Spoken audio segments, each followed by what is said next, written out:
방식으로 1절부터 17절까지 이렇게 봤습니다. 첫 번째로는 이 사도 바울이 자기 자신을 소개할 때에 당당하게 노예로, 종으로, 예수 그리스도의 종으로 자기 자신을 소개했어요. 여러분은 누구라고 소개하시겠습니까? 나의 정체성을 어디에 두시겠습니까? 이 사도 바울은 노예지만 종이지만 예수 그리스도가 어떤 분이신지 누구신지 알기 때문에 그분의 종은, 그분의 노예되는 것이 너무나도 영광스럽고 과분하게 그렇게 여겨져서 이 땅에서 그보다 더 가치 있는, 보람 있는 그런 일은 없음을 알고 그렇게 자기 자신을 소개하죠. 로마 교회는 한 번도 가본 적이 없습니다. 그러나 많이 가고자 노력을 했어요. 그런데 길이 막혔습니다. 왜 가고자 했는가? 로마는 당시에 세계의 그 중심지, 그래서 전 세계의 그 모든 문화와 정치와 행정의 중심지죠. 모든 그 길은 로마로 통한다. 그렇게 이야기가 나올 정도로. 그런데 거기에 있는 교인들을 만나고 싶은 거죠. 여러분 만나고 싶었는데 그 만나고 싶은 목적은 영적인 교제를 위해서, 특별히 복음을 나누기 위해서 그렇게 만나기를 갈망했어요. 그리고 또 로마 교인들이 예수님 잘 믿는 소문이 사방으로 그렇게 다 소문이 났었는데 그럼에도 불구하고 그들에게 복음 전하기를 열망한 이유가 있겠는가? 있습니다. 그 첫사랑을 놓칠 수 있는 그 역사가 오래 진행됨에 따라서 그럴 수도 있다.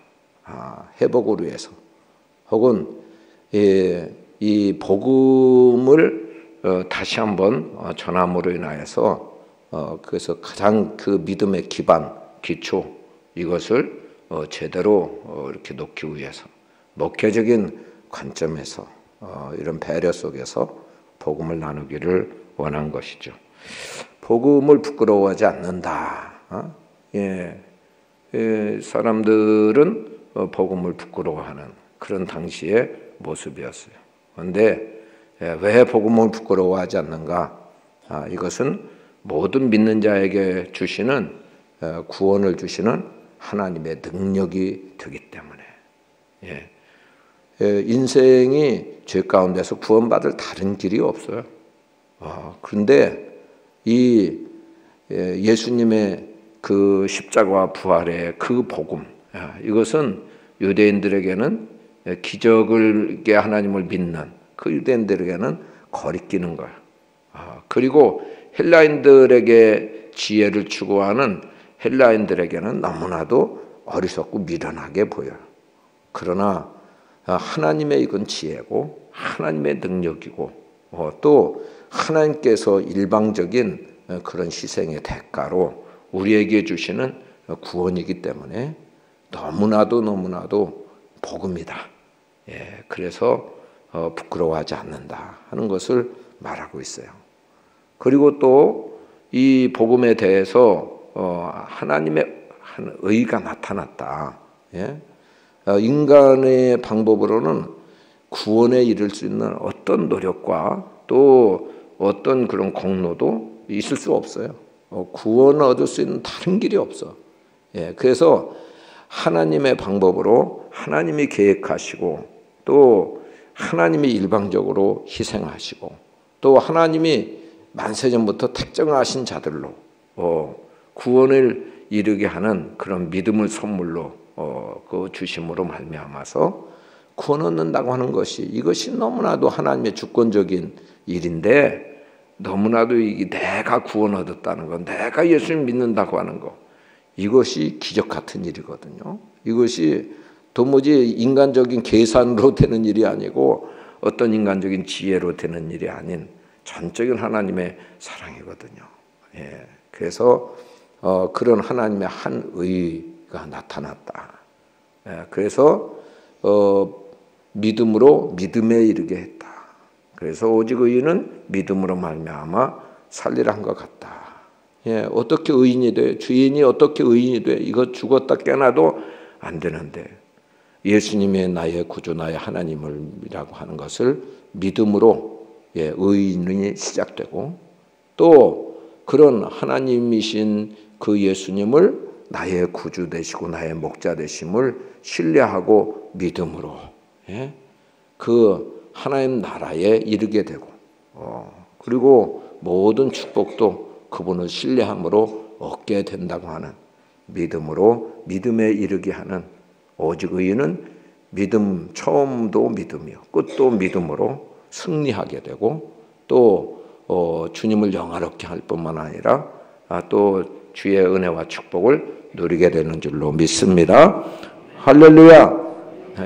너무나도 이 분명하고 선명한 이 복음을 나눠서 그들이 피차 서로 의로가 되고 이 핍박받는 그런 조롱받는 그런 세계에서 용기를 얻어서 힘을 내서 핍박에도 불구하고 그리스도를 따르는 그리고 저 천성을 바라보면서 이 땅에서 거룩하게 구별되게 살아가는 그런 백성이 되게 하기를 간절히 열망해서 복음을 나누게 된 거죠.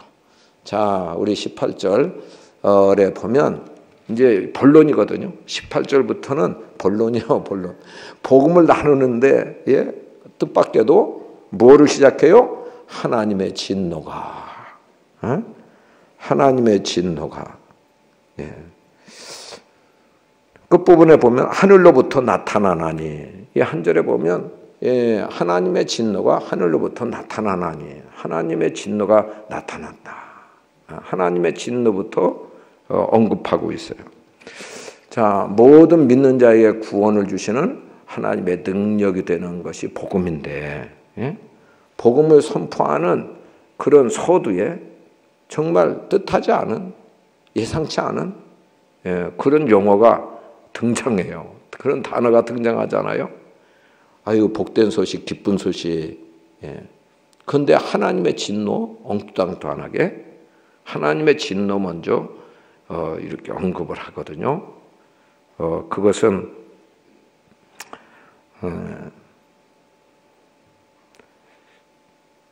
우리 자신이 어떤 처지에 있는가, 우리 자신이 어떤 상황이 있는가, 그 처지를 이해하게 될 때 복음이 필요한 거죠. 여러분, 주의 보혈은 죄인에게 필요한 거예요. 내가 죄인인 것을 느낄수록 절대 주님의 십자가에 그 보혈이 필요한 자가 되는 거예요. 나는 의인인데 그럼 예수님의 십자가가 필요 없어요.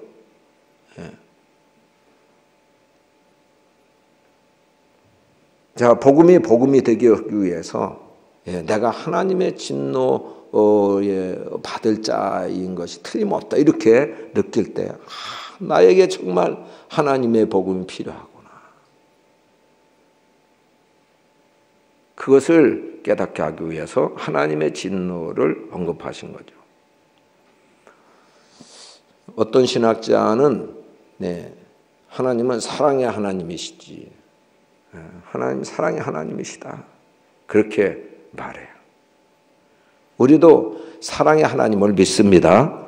사랑의 하나님을 언급할 때 기분이 좋습니다. 그렇잖아요. 사랑의 하나님만 생각하면 너무너무 감사하고 감격해. 그런데 진노하신 하나님, 심판하신 하나님, 벌을 내리신 하나님, 이것은 그 하나님에 대한 그런 이미지에 대해서 조금 뭔가 석연치 않은, 금방 받아들이고 싶지 않은 그런 그 내용이 되잖아요. 그 현대 신학자들 중에는 사랑의 하나님만 강조하는 분이 있어요.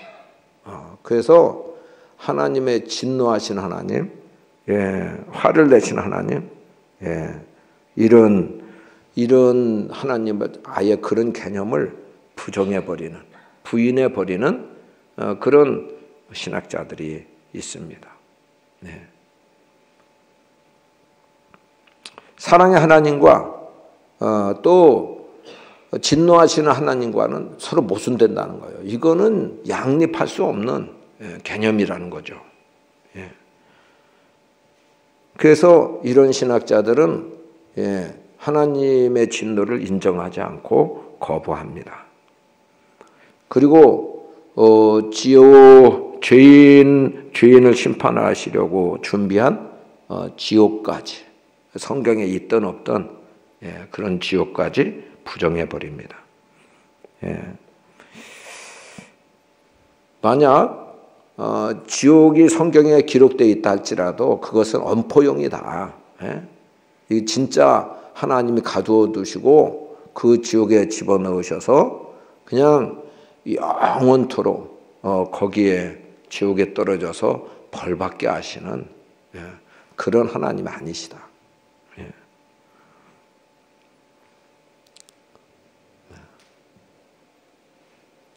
여러분은 어때요? 그런 신학자들이 좋으시죠? 그런 하나님이시면 얼마나 좋겠는가 이렇게 생각하는 분이 계실지 몰라요. 자, 진노라는 말 국어사전에 찾아보면 진노라는 말은 손해를 당하거나 모욕을 당할 때 생기는 불쾌하고 강한 적대 감정이 진노다. 손해를 당하거나 모욕을 당할 때 생기는 불쾌하고 강한 적대 감정. 이것이 진노다. 그렇게 이제 설명하고 있어요. 하나님께 대해서 이런 진노라고 하는 말은 이런 정의를 생각해 보면 맞지 않죠. 하나님 무슨 손해를 보시겠어요? 인간이 뭐 어떻게 한다고 하나님이 손해를 보세요? 하나님 모든 것을 다 주관하고 계시는 분이신데 하나님 손해 보실 일 아무것도 없어요. 하나님 모욕당하실 일도 없어요. 하나님 영이시고 또 완전하신 분이시라 화를 내시고 뭐 이렇게 그 적대 감정이 막 일어나고 이런 하나님이 아니시죠. 무슨 감정을 이기지 못해서 조절하지 못해서 화를 내시는 분, 이런 하나님이 아니시다. 자, 근데 왜 그러면 하나님의 진노라는 이런 말을 썼을까? 그것은 사람들이 이해하는 것을 사람들의 이해를 돕기 위해서, 쉽게 하기 위해서, 그죠? 하나님은 사랑의 하나님이시기도 하지만 다른 사랑에 반대되는 또 다른 성품도 있다 그거죠. 다른 성품도 있다. 그것은 인간이 이해하기 쉽게 진노하시는 성품이라는 거예요. 하나님의 성품에 대해서 표현하는 것이 진노하시는 하나님이라는 표현이 좀 초라해 보이기는 하지만, 그러나 사랑의 하나님, 사랑의 하나님이시기 때문에 진노하신다. 다른 면에서는 진노하신다. 한번 생각해 보세요. 사랑하는 아내가 바람이 났어요. 사랑하기 때문에, 남편이 사랑하기 때문에 그 아내에 대해서 진노하지 않을까요? 그러니까 하나님이 사랑하시기 때문에 우리 사람이 생각해도 곁길로 가고 또는 죄를 범하고 이렇게 되면 거기에 대해서 진노하게 되는 거죠. 곁길로 가도 그냥 사랑이기 때문에 번쩍만척한다. 이건 사랑이 아니죠. 그렇잖아요. 자, 우리 하나님의 진노가 무엇인지, 하나님의 진노가 왜 일어나는지, 하나님은 왜 진노하시는지 두 가지로 하는 설명을 하겠어요. 왜 진노하시는지, 어떻게 진노하시는지, 누구에게 진노하시는지, 하나님의 진노에 대해서 오늘 좀 구체적으로 몇 가지 말씀을 드리려고 합니다. 하나님의 진노가 왜 일어나냐? 첫 번째로는 하나님 거룩한 분이시기 때문에 죄를 조금도 용납하지 못하시는 거룩한 하나님이시기 때문에 진노하신다 하는 거죠. 다시 말하면 죄에 대한 거룩한 분의 반응이 진노예요.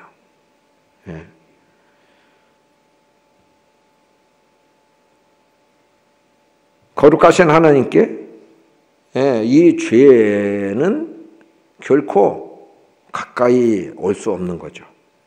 출애굽기 19장 22절에 보면 또 여호와께서 가까이 하는 제사장들로 그 몸을 성결히 하게 하라. 나 여호와가 그들을 돌격할까 하노라. 이런 말씀이 있어요. 제사장들을 여호와께 가까이 올 때 그를 성결하게 해야 된다. 그렇지 않고 더러운 죄 가운데 있으면서 가까이 오면 하나님 돌격하신다. 거룩하신 하나님이 가만히 안 놔두신다. 돌격하신다. 그런 말씀이죠.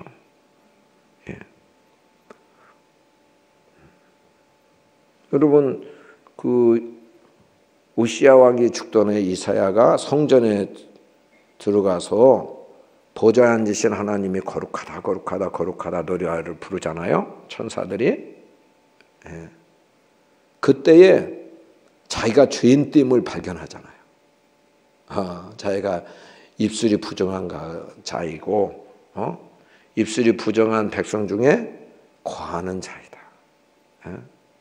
그러니까 거룩하신 하나님을 자기 같은 죄인이 배웠다.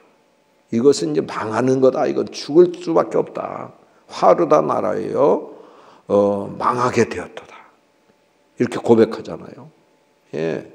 이것은 거룩하신 하나님 앞에 절대 그 죄가 용납될 수 없는 그것을 알기 때문에 이 이사야 선지자가 그렇게 고백할 수밖에 없었던 거죠.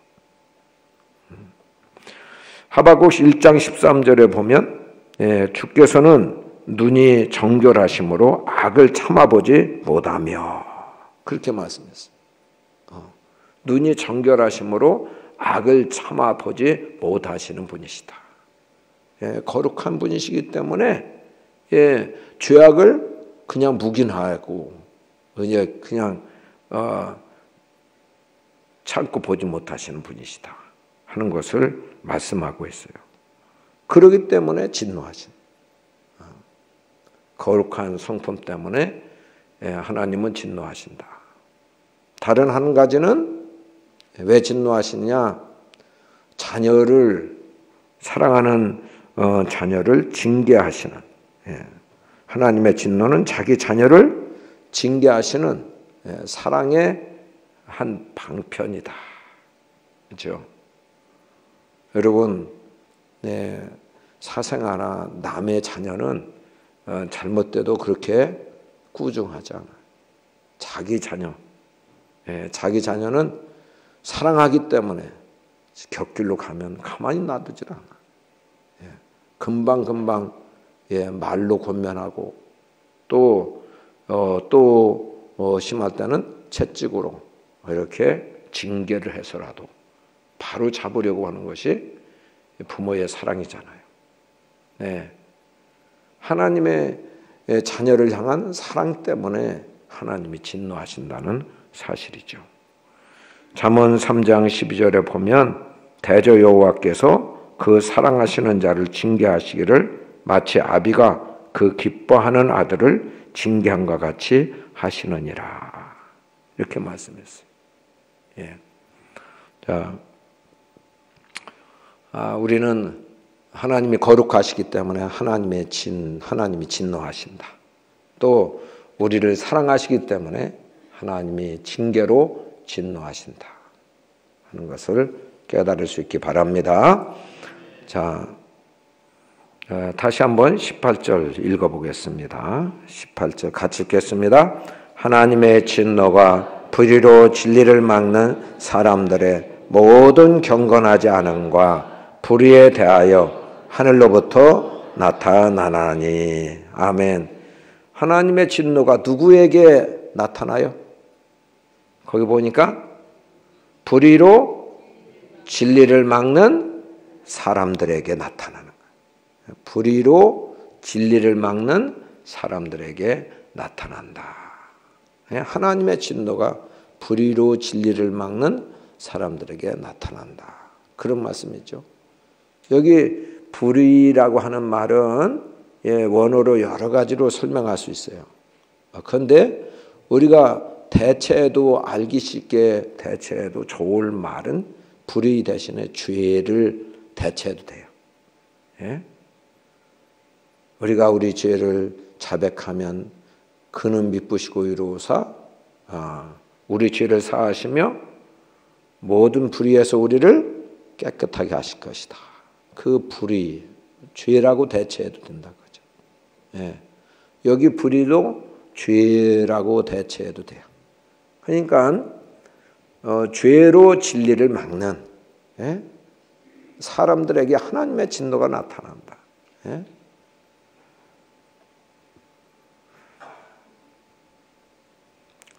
죄를 가지고 진리 대신 말씀, 진리 대신 예수님을 고의적으로 거부해.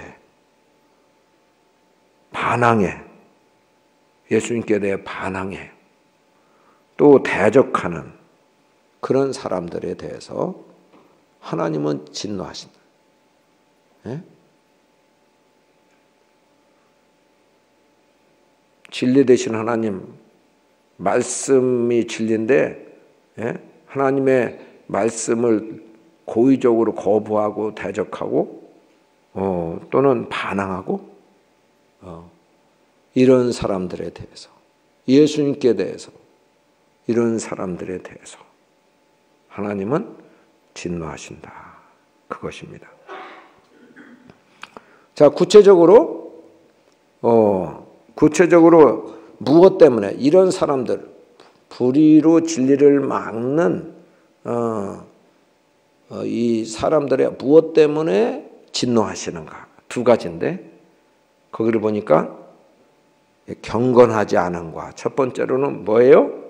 경건하지 않음. 두 번째는 뭐예요? 불의. 경건하지 않음과 불의에 대하여 하나님이 하늘로부터 진노가 나타난다. 여기는 현재 미완료 시제예요. 현재 계속 하나님의 진노가 나타나고 있고 계속 앞으로도 나타나게 될 거다. 이런 말씀이죠.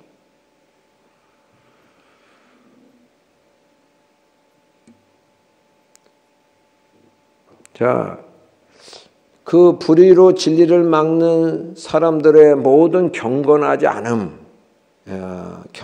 않음에 대해서 19절부터 25절까지 나와요. 19절부터 25절까지는 경건하지 않다. 죄 짓는 사람들이 경건하지 않다. 이것은 하나님과 나와의 관계에서 하나님을 무시하고 하나님 인정하지 않고 또 하나님 행하신 일에 대해서 만물에 분명히 보여 알게 되는데 그 하나님께 감사하지도 않고 하나님을 영화롭게 하지도 않는, 하나님을 주인으로 삼고 하나님을 경외하지 않는, 이것이 경건치 않은 것이죠. 거기에 대해서 하나님이 진노하신다.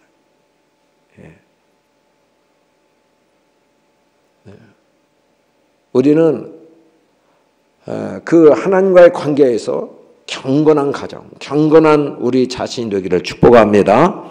할렐루야. 그래야 예. 그것이 하나님의 진노에서 벗어나는 길이에요. 왜냐, 하나님과의 관계에서 정말 하나님을 영화롭게 할 수 있어요. 하나님 기쁘시게 해드려야 돼. 하나님께 감사해야 돼. 그런데 감사하지 않아. 이게 불경건한 거예요. 경건치 않은 거거든. 하나님 모르기 때문에 그러고, 하나님 알아도 고의적으로 하나님께 대한 반항, 하나님을 대적하는, 하나님 거부하는, 이것이 하나님의 진노를 불러오는 것이다 하는 것이죠. 그 다음에 여기 불의라고 하는 말은 여기에 이 아주 중요한 이 논리적이고 이제 구체적으로 사도 바울이 말씀하고 있는데 26절부터 32절까지 나오는데 이웃을 공격하는 죄들이 쭉 나열되고 있어요. 도덕적인 죄, 자기 중심의 갖가지 더러운 죄악에서 이웃을 해치는 악한 행위까지, 이기적인 그런 삶에서부터 이웃을 해치는 것까지 열거되어 있어요. 이런 악한 행위, 이런 죄에 대해서 하나님이 특별히 진노하신다 하는 것입니다. 자, 그런데 하나님이 언제 진노하시는가? 하나님 언제 진노하시는가? 18절 보면 하나님의 진노가 하늘로부터 나타나나니, 현재 진행형이다. 계속 진노하고 계신다 하는 것을 볼 수 있어요. 시편 7편 11절 한번 찾아보겠어요. 시편 7편 11절.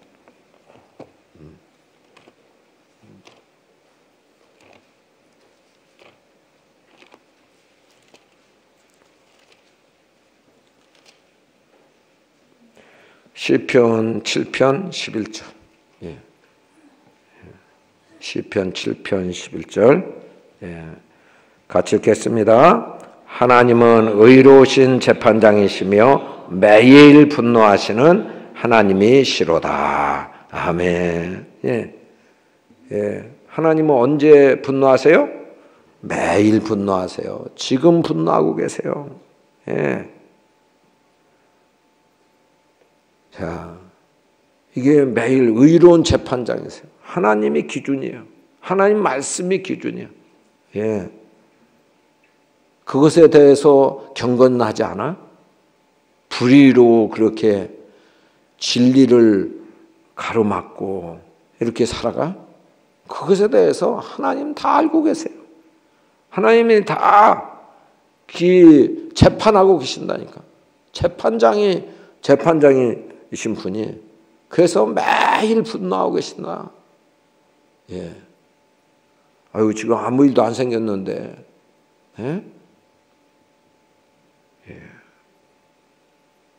매일 분노하고 계신다는 그 사실을 알면 하나님 두려워해야 돼. 여러분, 하나님 두려워하는 것이 정말 믿음 있는 사람의 그런 모습이에요. 오늘 새벽에 마태복음 10장을 봉독했거든요. 매일 새벽 예배 때 한 장씩 읽고 나가잖아요. 그런데 사람들은 누구를 두려워해요? 사람들을 두려워해요. 몸은 죽이지만 영혼을 죽이지 못하는 사람들을 두려워해요. 이 세상의 권력자들을 그때 핍박의 당시에 핍박하는 그런 네로 황제가 있을 때 사람들을 두려워해요. 예수님 믿으면서도 하나님 두려워하지 않고 사람들만 의식해요. 사람들의 눈에 보기에 아이고 어떻게 목사가 저래, 장로가 저래, 권사가 저래, 그럴까 봐 맞이 못해서 나와. 이게 아니에요. 이게 믿음이 아니에요. 사람에게 보이려고 뭘 하는 거, 이게 믿음이 아니에요. 체면치레, 이게 믿음이 아니라니까. 여러분, 매일 의로우신 재판장이 우리를 판단하고 계세요. 그래서 그 부분에 대해서 불의로 진리를 막는 사람들에게 진노하세요. 매일 분노하세요. 하나님은 몸도 영혼도 죽이시는 하나님이세요. 생사여탈권, 이 세상에서도 생사화복을 주장하시는 그 정도가 한다. 영혼까지 지옥에 던져버리시기까지 하는 영원한 그런 권세가 있으신 분이 하나님이세요. 오늘 의로우신 재판장이 늘 우리 자신을 재판하실 수 있는 분이시고 재판하고 계신 분이시고 그것 때문에 분노하고 계신 분이시다.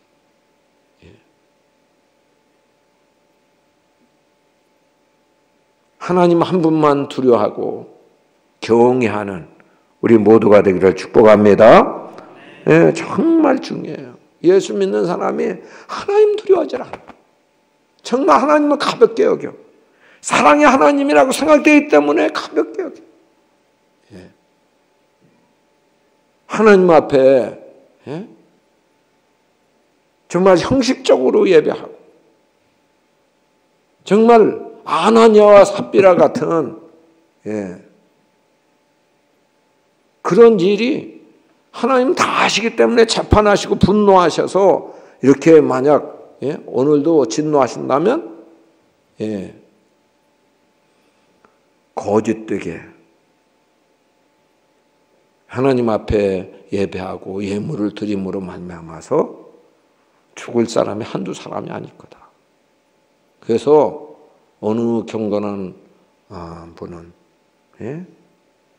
만약 아나니아와 삽비라 재판하시듯이 그렇게 진노하시면 교회의 그 지하에는 장의사를 차려야 된다. 한두 사람 그렇게 죽어나 어자빠질 그런 사람 한두 사람이 아니다.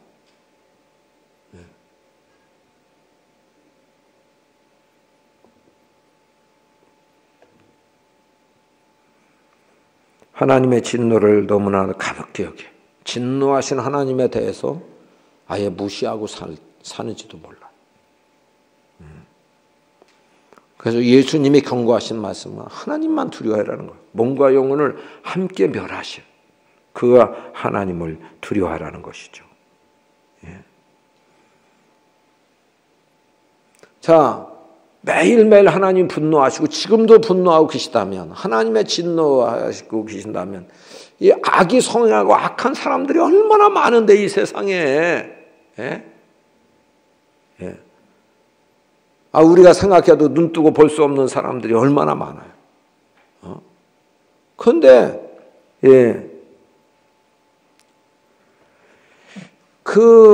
오히려 예수 안 믿고 자기가 주인 되어서 사는 사람들이 더 잘 되는 것 같아.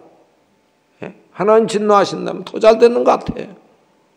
매일 분노하신다면서, 매일 진노하신다면서, 매일 재판하신다면서. 왜 이럴까? 하나님 지금 바로 진노하고 계시는 하나님이신가? 만약 금방금방 하나님이 거짓말하는 거 색출해내시고 거짓된 그런 예배자를 색출해내시고 그러면 두려워서라도 금방 정직하게 솔직하게 이렇게 다 살아갈 텐데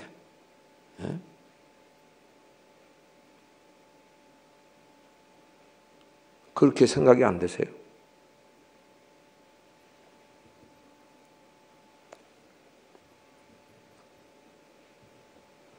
때로는 모순되는 경우도 있어요.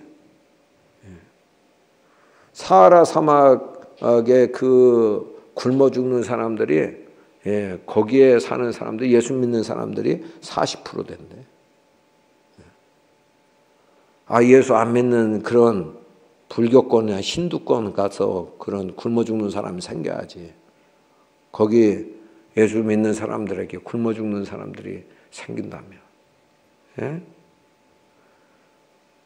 오히려 예수님 안 믿는 그런 나라들, 우상성이라는 나라들은 하나님의 진노가 매일 일어난다고 그러면 오히려 그곳은 더 가만히 아무 일도 일어나지 않는 것 같고 이렇게 지구상의 기근과 또 질병으로 죽어가고 있는 사람들은 또 거기에 많이 있고 때로는 참 하나님의 진노가 제대로 이루어지고 있지 않은 것처럼 느껴질 때도 있습니다. 옛날처럼 소돔과 고모라의 악을 하나님이 전혀 눈뜨고 볼 수 없어서 그냥 불과 유황불로 멸하시면 그리고 헤롯 왕이 자기가 그 하나님 주시는 은사로 연소를 또 그 권세를 하나님 주셔서 이제 그 백성들이 신인이라고 착각할 정도로 그렇게 잘했는데 자기가 하나님인 척해서 교만해서 충이 먹어 죽어버렸잖아요. 병원군이 그래서 죽여버렸잖아요. 하나님의 진노가 그렇게 즉각 일어나면 이런 하나님 앞에 오만하고 오만불손한 그런 사람들이 없을 거 아닌가. 여러분 때로는요 하나님의 진노가 무서워요. 정말 하나님의 진노가 제가 지진, 기근 이런 거 일어나는 것을 보면 이게 무섭다 하는 것을 알 수 있어요. 정말 하나님이 진노하시는 하나님이 이런 부분에 대해서 대표적으로 진노하고 계시구나. 어떤 나라, 어떤 지역 진노하고 계시구나. 그거 우리가 깨달을 수 있어요. 제가 아는 어느 선배는 교육대학을 부인 덕분에 부인이 그렇게 분파리해서 교육대학을 나왔어요. 그리고서 그 가정을 가지고 이렇게 했는데 바람이 났어. 야, 저광지철을 버린다. 그냥 말을 뻔들으라고 잘하고. 그게 참 마음이 아팠어요. 그랬는데 어느 날 그 중랑천 거기에 그 도로에 그 홍수가 나서 물이 범람했는데 거기 지나가다 죽었대. 야, 우리나라는 하나님이요 특별히 사랑하시는 것 같아요. 주일날 여기 인천 앞바다에서 낚시질하다가 배가 어느 배하고 부딪혀가지고 침몰해서 죽은 거요. 아시죠? 최근에도 삼풍백화점 무너진 거. 저기 군산 앞바다 오이도에서 그 주일날 낚시배인가요? 하여튼 거기 침몰해가지고요 안 죽었잖아. 주일날 6.25가 터졌잖아. 이 민족적으로 하나님께서 이런 교훈을 주시는 거예요. 하나님 진노가 하나님 우리나라 백성들을 사랑하시기 때문에 그러나 하나님의 진노가 임했다. 자, 그런데 오늘날 이렇게 즉각적인 그런 진노, 하나님의 진노가 실제적으로 현실적으로 이렇게 보이는 경우는 많지 않아. 그러면 하나님의 진노가 현재도 하나님 진노하신다면서 왜 이렇게 될까? 그는 하나님 진노에 대해서 좀 더 명확히 알면 불평할 요소 없어요. 하나님 진노는 언젠가는 오는 거구나.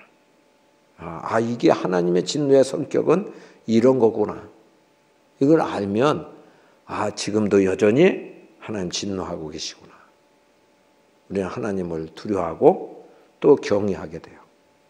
세 가지로 말씀할 수 있는데 첫 번째로는 하나님 진노가 어떤 양상으로 나타나냐. 첫 번째로는 내버려 두는 거로. 한번 보겠어요.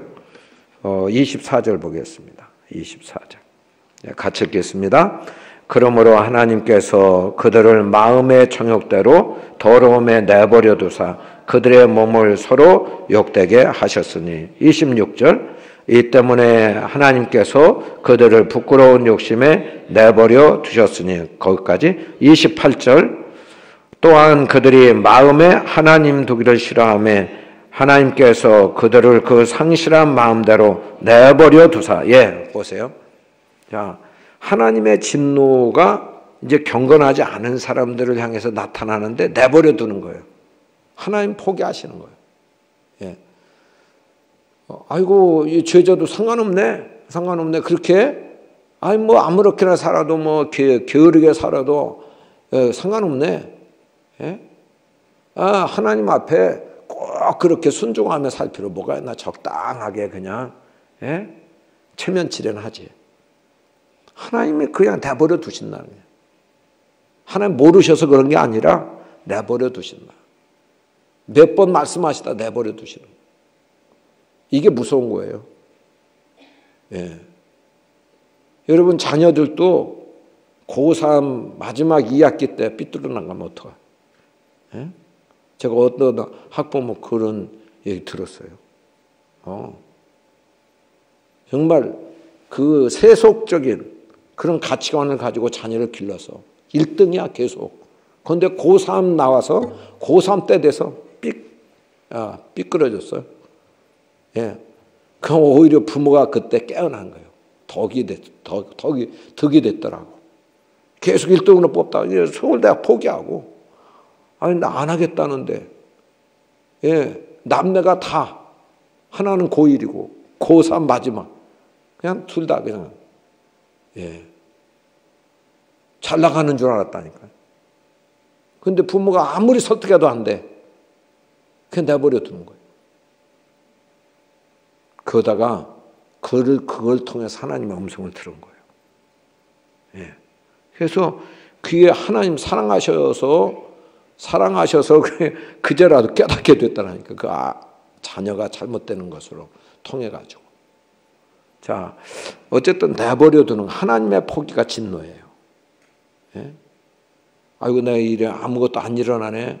이렇게 잘못 살아도 그거는 하나님의 진노가 없는 게 아니라 지금 내버려 두신 거예요. 무서운 진노입니다. 자, 그 다음에 두 번째 양상이 뭐예요? 2장 5절 한번 볼까요? 2장 5절. 2장 5절 같이 읽겠습니다. 다만 내 고집과 회개하지 아니한 마음을 따라 진노의 날 곧 하나님의 의로우신 심판이 나타나는 그날에 임할 진노를 내게 쌓는도다. 아멘. 이것은 하나님이 모르시는 게 아니라 진노를 지금 진노의 딱지를 경고의 딱지를 계속 쌓아두고 있는 거예요. 쌓아두고 있는 거라니까. 군사적인 용어로 보면 적이 사정권 안에 들어올 때까지 기다리는 거예요. 하나님 진노의 날에 무서운 공포스러운 일이 어떤 일이 일어날지 몰라. 하나님이 진노를 계속 일시 백천 만십만 막 쌓아올라 가는 거예요. 모아놓는 것을 말하는 거죠. 진노가 없는 게 아니에요. 진노가 한번 터지면 번물 터지듯이 걷잡을 수 없는 그런 일이 일어나게 될 거다. 무서운 일이 일어나게 될 거다는 거예요. 여러분 어렸을 때에도 부모가 너 두고 봐. 나중에 보자. 그러면 그게 딱지가 더 이렇게 쌓일 때마다 더 무서운 거죠. 즉시 그냥 한 대 맞고 마는 게 낫지. 자, 그 다음에 2장 16절 보겠어요. 2장 16절. 2장 16절 같이 읽겠습니다. 곧 나의 복음에 이른 바와 같이 하나님이 예수 그리스도로 말미암아 사람들의 은밀한 것을 심판하시는 그날이라. 아멘.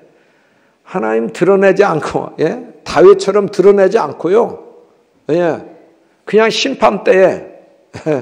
심판대에 그냥 그 모든 죄악상을 파노라마 찍듯이 다 그 영상에 노출돼서 다 이렇게 너 보라고. 그때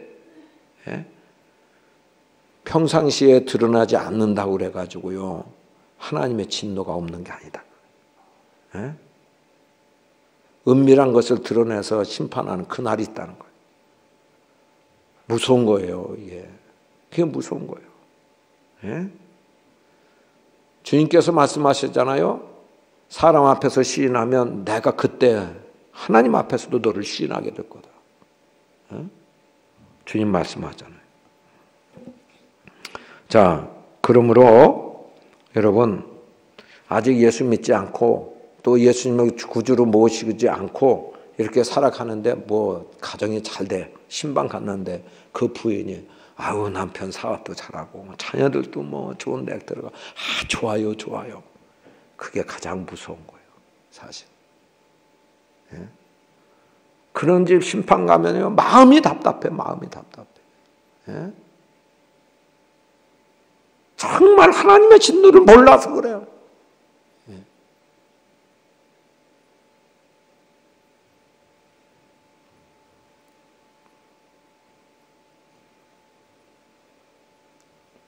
예수 안 믿는데도 잘 되고 적당히 믿는데도 그렇게 잘 되고 그렇게 한다면 언제 깨닫겠어요? 하나님 저 집에 좀 안 되게 해주세요. 정말 복을 빌려주면 좀 안 되게 해주세요. 충격 좀 받게 해주세요. 정말 하나님을 주인으로 섬기게 해주세요.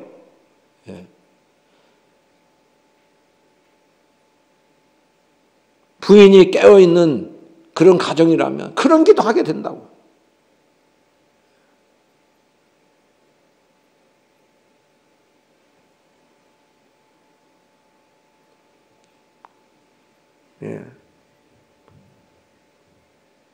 우리의 이 가정에 이렇게 안수집사님들, 권사님들, 장로님들 이 가정을 이렇게 보면 자녀들이 적당히 예수님 못 만났는데도 뭐 잘 되니까 하나님 복 많이 주셨다고. 그래서 막 식사도 내고 감사하고 막 하나님을 영화롭게 한다고 하지만 답답해. 우리가 이 세상뿐이라면 그게 맞아요.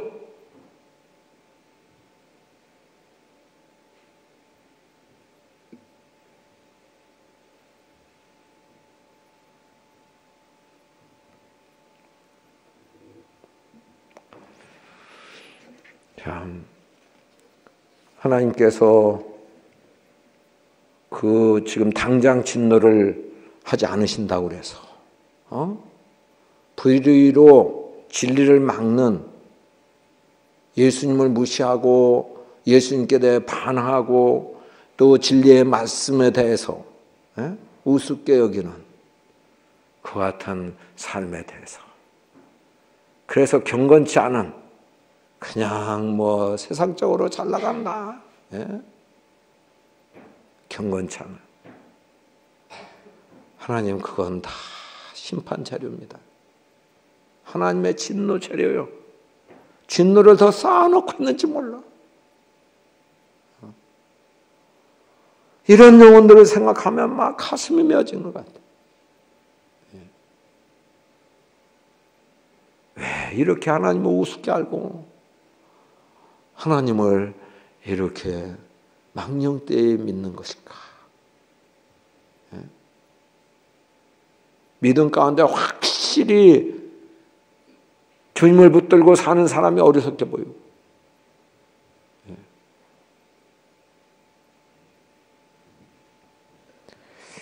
오늘 우리가 정말 행복한 사람, 성공한 사람, 형통한 사람 바라보는 시각이 달라져야 돼.